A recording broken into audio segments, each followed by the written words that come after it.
Good afternoon. My name is Rick DeVoe. I facilitate the Alternative Currencies Working Group here at Occupy Wall Street.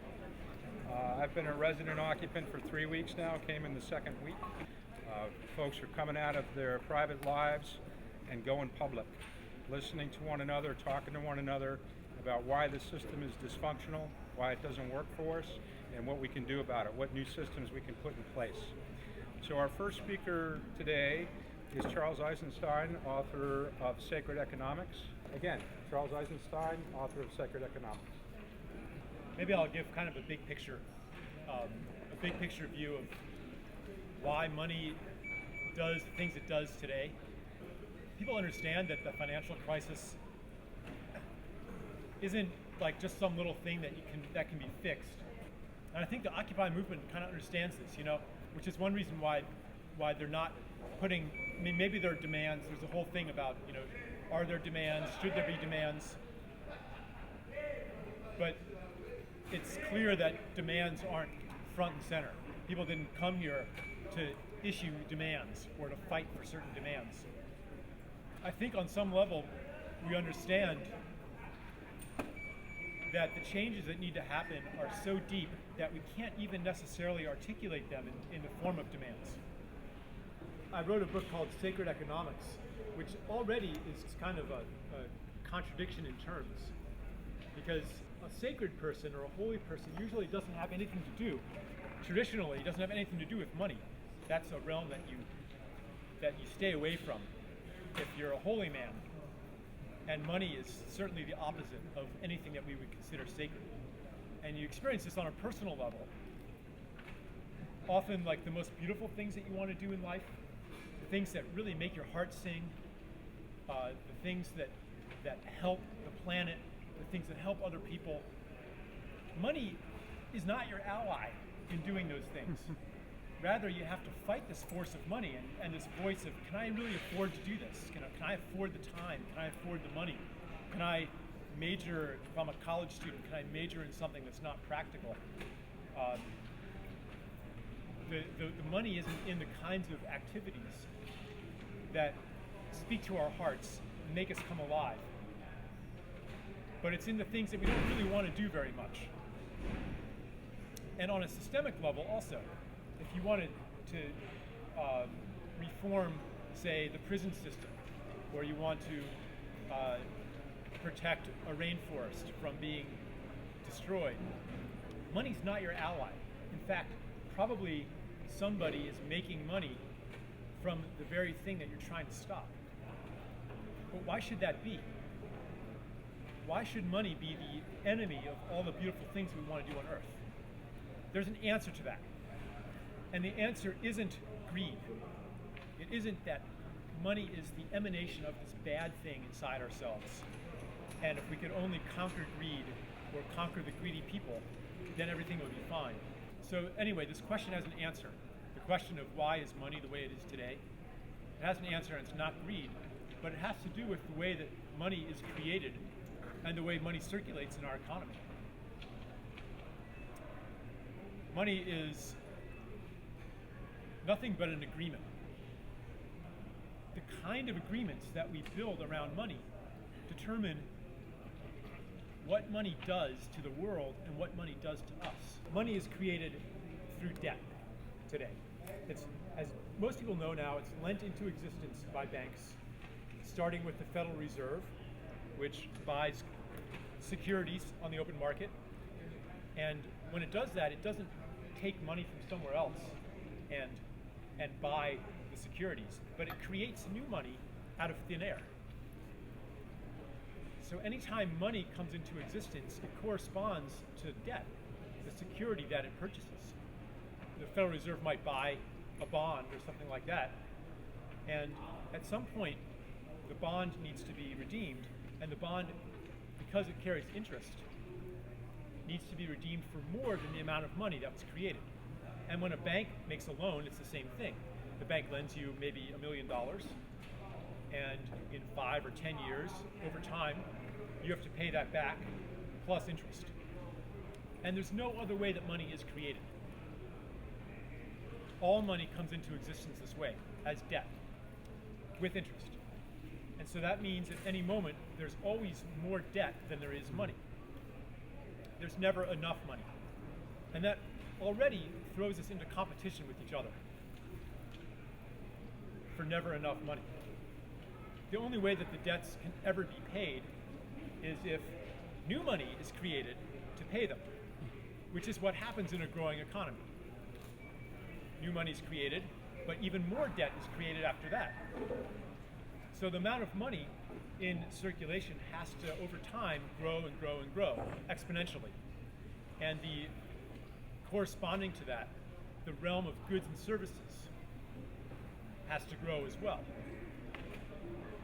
So money dictates competition. It dictates anxiety because there's never enough. And it dictates endless growth because there's always a pressure. And if you're in debt, you've felt this pressure. Do something to make more money, to make more goods and services, or to find a job for a company that's making more goods and services. And an economist would say this is good because the economy is growing because of this pressure. And there are more and more goods and services, GDP is going up, therefore everybody's happier.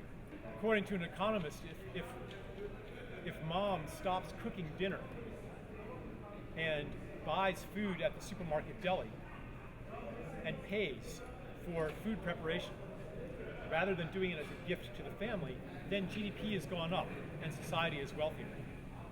Basically, the system that we have works okay as long as there's more and more stuff that we can pay for. More and more of nature to convert into goods, and more of relationships to convert into services. It works okay. But when growth slows down, then the system quickly hits a crisis. And this crisis can be temporarily solved by finding some new way to grow. Suppose that you owe me $1 million. And you say, Charles, I can't make the payments right now. What are we going to do? Well, okay, I could say, well, I'll lend you even more money so that you can continue making the payments. And you can pay me back next year. All right, now is that a permanent solution? Well, no, because next year you're going to have to pay me back even more. You're going to use up the money I gave you and you're going to owe me even more. It only makes sense if your income is going to grow faster than the amount of interest, the amount of money I lent you, the interest on that. And that might make sense. Suppose you broke your leg and you can't work, but I know that your income's going to grow. Then it makes sense. Well, suppose a year goes by and you've been working as hard as ever, but you're not making more money. Your income didn't grow very fast. And now I say, well, okay, I'll lend you even more money. But you know what? You're going to have to cut back. You're going to have to get a second job, and you're going to have to eat less and move to a smaller house. And all of your assets, you're going to have to pledge them to me. And you're going to have to pledge your future income to me and become my debt slave. And then I'll give you more money to keep paying the debts. And that's essentially what we see happening today, especially in Europe, where Ireland or Greece can't pay their bonds. So the IMF or the ECB says, okay, we'll lend you more money at 6% interest, and maybe you can pay it back later. So the system works okay if everybody's income is growing, and if everybody's selling more stuff and making more money, and creating new product, and converting forests into board feet, and pumping new oil, and increasing the catch of fish every year, and opening new child care centers so people don't have to take care of their own kids anymore, they pay for it. More goods, more services. It works okay then. The whole thing, the debt crisis, this is all a symptom of a deeper crisis, which is the end of growth. There's not a lot more fish that we can convert into the annual catch. There's not a lot more forests that we can cut down more and more every year and create more product. And there's not a lot more relationships that we can convert into services. Everything's been converted already. Community's almost gone.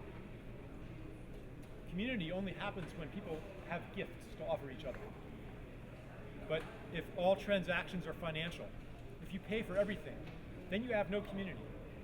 You don't need anybody, because I can just pay someone else to do it. And a money transaction creates no bond.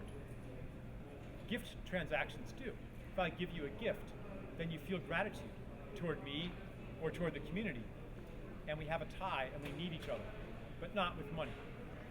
And so we've reached a point where there's not much more of nature that we can still convert into money, and not much more community that we can convert into services.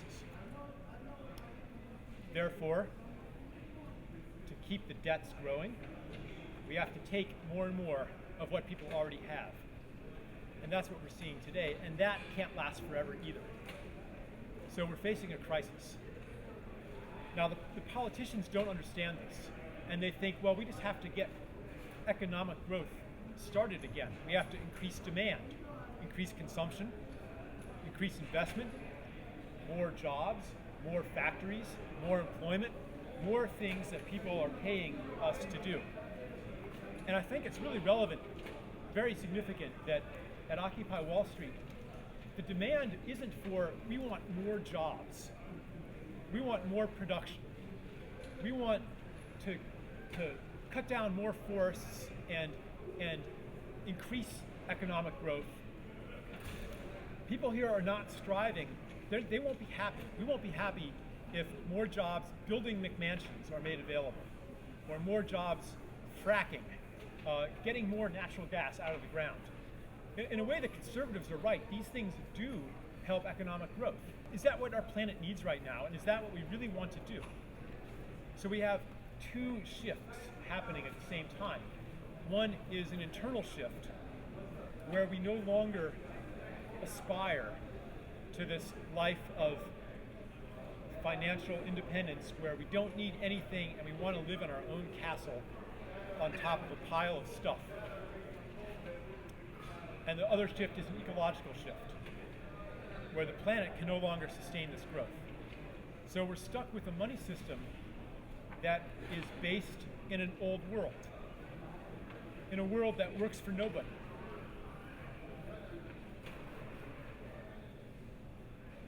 But we've changed already. 100 years ago, people were pretty excited about a world of endless growth. And a bright young person aspired to be a captain of industry.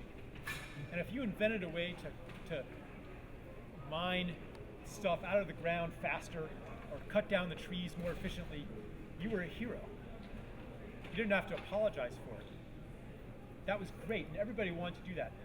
We all bought into, I call it the story of the people, that said human beings are here to dominate Earth, to become the lords and masters of nature, as Descartes put it, and someday we will conquer nature completely, and we will ascend to the stars, and we will grow and cover the world, cover the universe. We will even exterminate all the insects, all the bacteria, we will conquer death, and so forth. This was something that everybody believed in, but we don't believe in it anymore. Today, what excites people is things that heal the earth. People are the same kid who wanted to be a nuclear engineer 50 years ago now wants to be a permaculture engineer. Because we're understanding that we're not separate from nature. It's almost a cliche to say it. But we're going through a shift of consciousness where we understand we're not separate from nature and we're not separate from each other. But we have a money system that embodies separation from nature and separation from each other. It embodies growth, it necessitates growth, and it embodies competition and pits us against each other for never enough money and tears apart community and converts gifts into goods and services. In other words, we have a money system that's obsolete.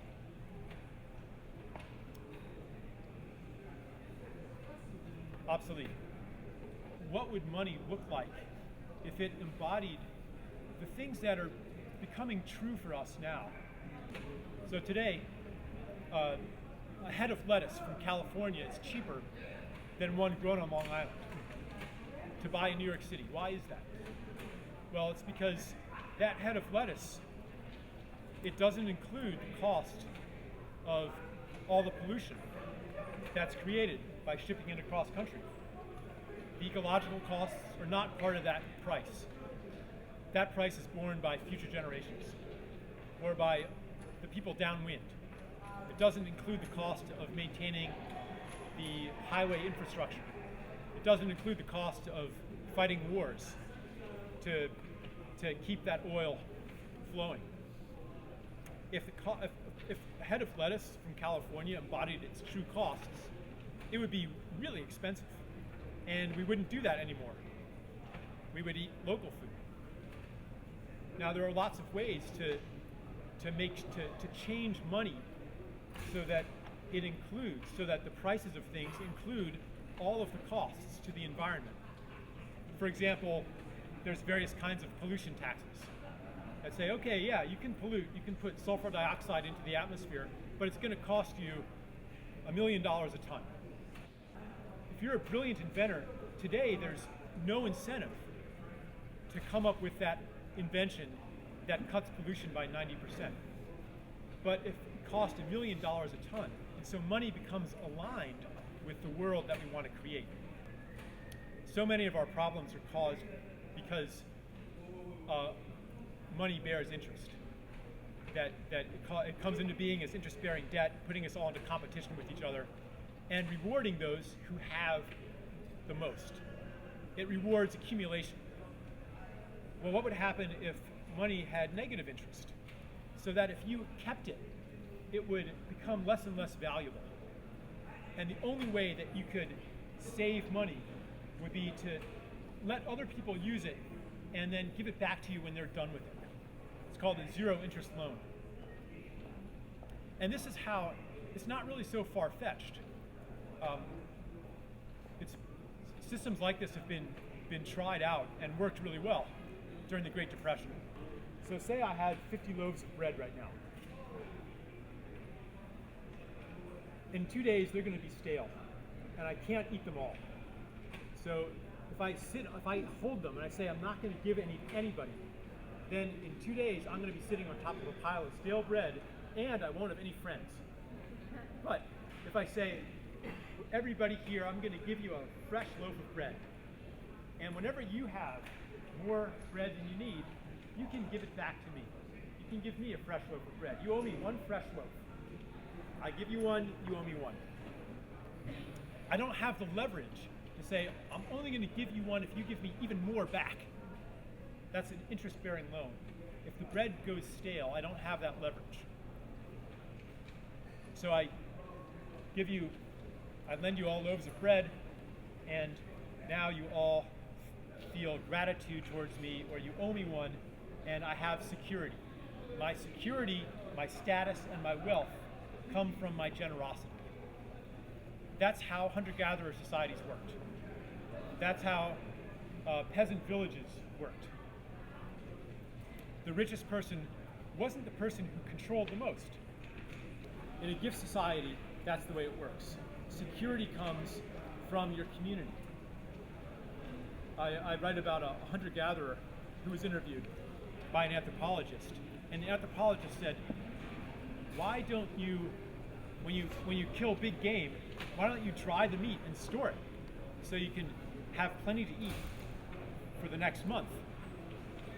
And the hunter-gatherer laughed at him and said, I store meat in the belly of my brother. Because what he does, when he makes a big kill, he invites everybody for miles around and feeds everybody, and it's all gone overnight. But then everybody will do that for him too. So what I'm envisioning here is how to change money to embody that spirit. Really what it comes down to, though, is to propagate the spirit of the gift. And this gets down to the issue of what do we really want, and what are we striving for with this movement? You know, is it more jobs? Is it merely to redistribute wealth? And I think we should be a bit more ambitious than that. I think what we really want to do is to create a world where everybody can give fully of their gifts. Everybody wants to do that. We're born into it. We're born into, when you're born, you don't have any way to earn your milk, or to earn your parents protecting you and taking care of you. And human beings didn't earn this planet. We didn't earn an atmosphere. We didn't earn a universe that creates life. It was all a gift. We're born into gratitude, and we desire to give of our gifts. And anytime you're in a job where your gifts are not being appreciated, not being accessed, you're going to feel like, I'm not living my life. I'm living the life someone's paying me to live. And I think the people on Wall Street have that sense inside them too. And not only do we want to give our gifts, but we want to give them towards something beautiful.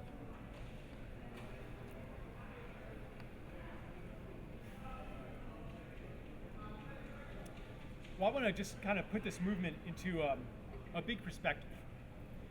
We know that the crisis that we're facing isn't something that we can just fix.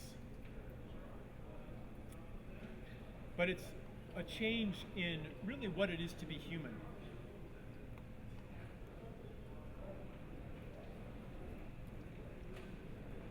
I talked about the agreements that create the value of money. These agreements are based on deeper agreements, the basic myths of our culture. I talked about how money separates us, puts us into competition. Well, that way of being is part of our ideology. It's part of our mythology. Because we live in a world where when we ask, who am I?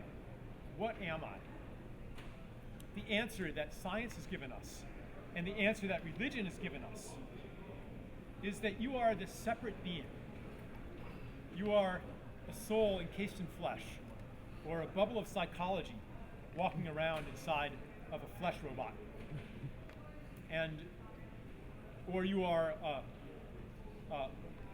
programmed by your genes to maximize your reproductive self-interest. Or in physics, you're this mass in an external universe. All of these stories agree on what you are. And from that way of being, our money system makes total sense. Yeah, of course, more for you is less for me. We're in competition with each other. Money kind of embodies that way of being, that story of self. But today, science, psychology, religion, spirituality, economics, biology, all of these stories, all of these understandings of self are changing. And we're understanding that we're not these separate beings. That it's not true that more for you is less for me, that we're fundamentally in competition. Ecology is teaching us this, that if any species goes extinct, then everybody suffers. The deer are not better off when all the wolves are exterminated. And humans aren't going to be better off when all of the weeds and noxious insects are exterminated. We're understanding that we're all part of each other. And so the money system that creates competition and separation doesn't make sense anymore. And a medical system based on conquering germs doesn't make sense anymore. And a technological system, an agricultural system, all of these things are reaching a point of crisis. So part of that system is hierarchical command and control structures, and I see that Occupy Wall Street isn't one of those, but things are emerging spontaneously from the ground up, and maybe organizational filaments and structures are kind of emerging, but they're not hierarchical, and they're not control-based. And I think that perhaps the medium of Occupy Wall Street is just as important as the message, or maybe it is the message. We're creating a world that's based on the understanding of the connected self. That's one reason why we're so inclusive. That's one reason why we don't even look at the police as opponents, really. You know, it's your pension too. Unless you believe that exponential growth can happen forever, at some point, the bankers, it's not even the bankers, they're just playing a role too. But the money power is going to have to take their pensions and their salaries too. And so we're really all in it together. Do you think that Occupy Wall Street movement should have taken donations? Do you think it should continue to take donations given the situation as it currently stands, what you know of it? I think that part of the mentality of the gift is to be open to receive as well as to give, and to say, you know, we don't want to even have anything to do with money. It's a little bit of a cop-out. But I think that it's important for the movement to be absolutely transparent with where the money comes from and where the money's going to, and not to accumulate money, but to keep it flowing. So if you do receive donations, to give them right back through again. That's my opinion. You talked about how money creates debt. It's created by debt, or yeah. Money is It's the flip side of debt. created by debt. Yeah. What about the role of profit? Profit. Well, in How gift does terms, that tie into this worldwide economic crisis? I think it depends on how profits are made. I don't see anything intrinsically wrong with profit. The problem is accumulation. Traditional cultures had ways to prevent too much accumulation from happening. I read about or heard about one where if somebody like keeps a lot of stuff and accumulates, the whole community thinks that they must be mentally ill. So they'll bring them into the circle and do a healing on them. Because wealth doesn't come from having a bunch of stuff in your hut. Wealth comes from sharing. Money makes people greedy. This has been known ever since ancient Greece, when money first got started. Who was it? It might have been Aristophanes, you know. He said, money is a curious thing. Of all other things, man knows satiety of food, of wine, of women. There is enough. But money is not like that. The man who has 50 drachma wants 80. The man who has 80 drachma wants 100. What is it about money that makes it like this? Well, I think it's interest. Because interest says that you will live forever. We attach money to self. And money's not like everything else in the universe that decays and returns to its source and is impermanent. But money just grows with time. It has this illusion of impermanence, and we think that if we have enough of it, that we will be independent and secure. I mean, obviously, intellectually we know we won't live forever, but it's a very deep psychological connection that we have with money. Ultimately, you can see money as in its like sacred incarnation.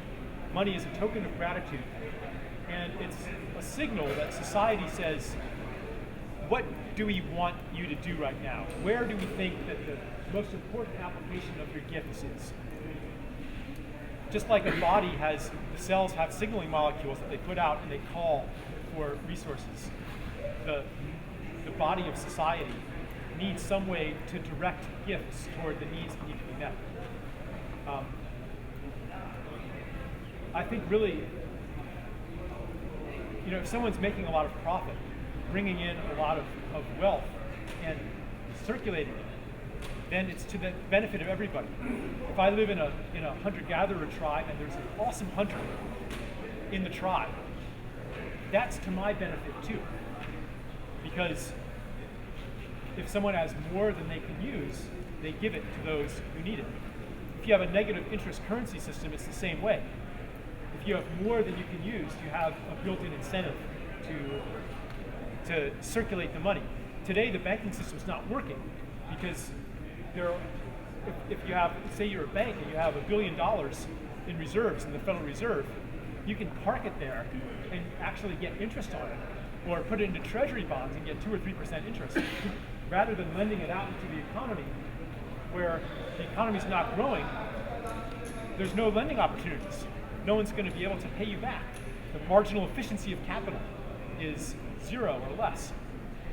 But if you had negative interest, then it forces money to circulate. You would, if you keep it and it'll decay at 5 or 7% a year, it's to your advantage. So let other people use it too. I have more than I need, so I'll let you use it. Over the years, you were talking about competition among humans versus accumulation. But how about the concept in nature? You've got, let's just say, a wild animal, a lion. There's the concept of survival of the fittest. They have to go kill to survive, and possibly their little tribe to survive. Yeah. So that leads me to think that with humans, are we intrinsically competitive, let's say, like a lion might be? Or is that a culturally inherited trait that can be changed?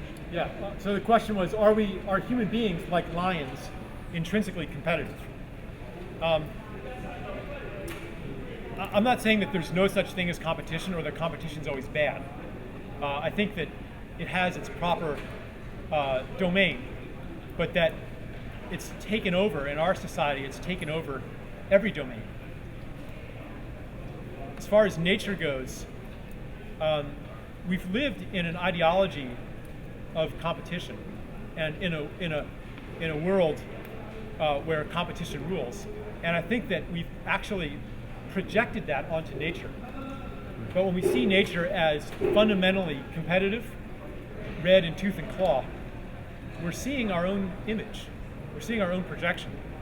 And there's been a really profound scientific revolution now in biology, both in ecology, which understands that all beings have a gift to give to the rest of the ecosystem. Like trees bring water out of the ground and water other plants with it. Bacteria fix nitrogen in the soil, and they don't necessarily directly benefit from this. Spruce trees, when there's an infestation of spruce budworms, the healthiest trees reduce their output of terpenes and allow themselves to get predated so that the weaker trees can survive. There's so many examples of cooperation in nature, and on the genetic level too, we're understanding how genes are shared among organisms. You can Google it, horizontal gene transfer. So it's just not true, and we share so many genes with the rest of life too. So yeah, sure, there's competition in nature, and I think that there should be competition in society too. But really what it should be is in the expression of your gifts. You know, I talked about the conversion of nature into goods and the conversion of relationships into services. Another aspect of it is, so that's natural capital and social capital. I talk about another kind of capital called spiritual capital, which can also be converted into money. For example, the ability of children to play, or their opportunity to play. When I was a kid, we would like leave home in the morning and wander around for miles, go swimming in swimming holes, build bonfires out, play in the abandoned quarry. We have adventures, and kids don't do that anymore. Their parents are too frightened, and life happens indoors. So instead of these free adventures, they purchase adventures in the form of video games, online adventuring, and things like that. And so that's a kind of a spiritual capital, or attention span, or even I call it the attention commons, where media and advertising is so ubiquitous that it steals our attention all the time, to the point where attention spans have declined. And if you try to read something that was written 200 years ago, it's very difficult, because it assumes that you have enough attention to pay attention to a 300-word long paragraph or long sentences with nested appositive phrases and stuff like that. And so but the most basic kind of spiritual capital is our sense of okayness and well-being and feeling at home in the universe. When we are cut off from nature, as we are in suburbia, and we're cut off from community and surrounded by faces that we don't know their stories, this is a profound cutoff of our being, because we're not these separate selves. Actually, we're connected beings, and we're meant to live in an abundance of intimacy, where every plant that you see, that's your intimate companion. You know what it smells like if you break it open. You know when it goes to seed. You know what its flowers look like. You know what kind of birds use it for their nests. And you know what songs those birds sing. And you know a whole mythology and stories about these beings and what they're good for, which ones you can eat. You know their gift. And every feature of the landscape. This is a tremendous intimacy. And every person you see in a traditional village, you know their story, you know their children's stories, their grandparents' stories, and they know you that well too. And so you feel at home. And you also know that you experience the truth that whatever you do to the world comes back to you, because you're in this web. If you treat people like crap, then you become ostracized, which is not true in a money system. So we have this felt sense of connection and this at-homeness that's been taken away from us, and that leaves us really hungry and in pain. Everybody's walking around in pain, whether we know it or not, just because we suffer this wound of separation. Well, that's a great business opportunity. Because, it promotes consumption, because here you are, this cut off, separate self, cut off from all your connections. So to kind of make up for these lost connections, you expand the separate realm. You buy more stuff, bigger bank account, bigger house, bigger property. House is self, right?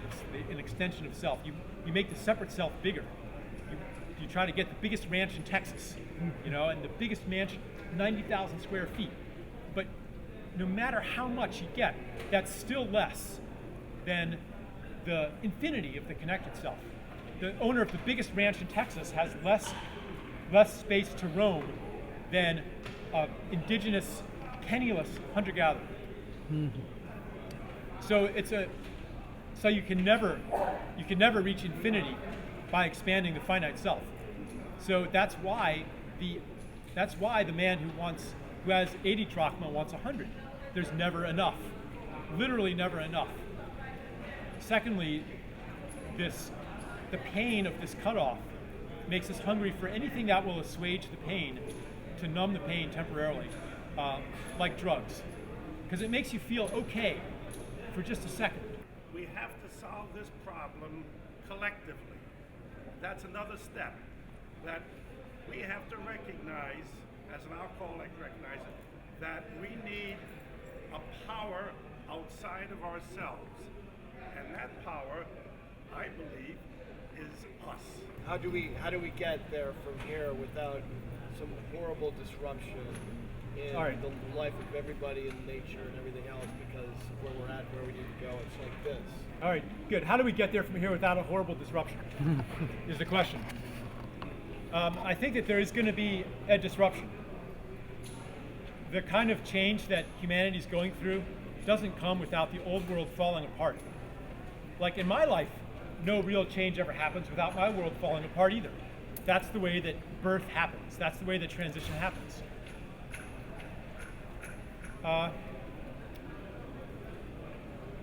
Humanity, we've been in a growth phase for thousands of years. And that's not actually unnatural. Immature ecosystems, children, they all go through a phase of rapid growth too. But then at some point, growth slows, stops, and the being transitions into adulthood. That's what's happening to humanity right now. We're transitioning into adulthood. as that happens, well, two things happen. One is that you fall in love, and your relationship to the loved one is no longer like a child to the parent where you receive but don't give. But you fall in love and you want to give a gift to your sweetie and you want to create something together. And that's the new relationship that humanity is entering into toward the earth. And the second thing that happens is that you go through an ordeal of some sort, a coming of age ordeal. And that's what all of these crises converging together represent. Humanity is going through an ordeal, and there's no avoiding it, but a lot of times it's a lot scarier in our perception. It feels like the world's falling apart, but once you actually step into that new world, it turns out to be okay after all. I mean, that was certainly true for me after my divorce, after my bankruptcy, after everything fell apart.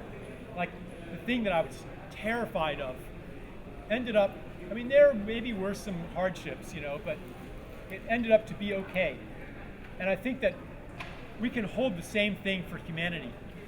We live in such a rich planet, You know what the biggest cultivated crop is in America? Grass, yeah, lawn grass. I mean, everyone can have a garden. Would that decrease our quality of life? No. It's such a rich world. It's such the transition to a more beautiful world. I mean, it's impossible, and it's also really easy. It's just right there, just a shift of perception away. All right, thank you, everybody.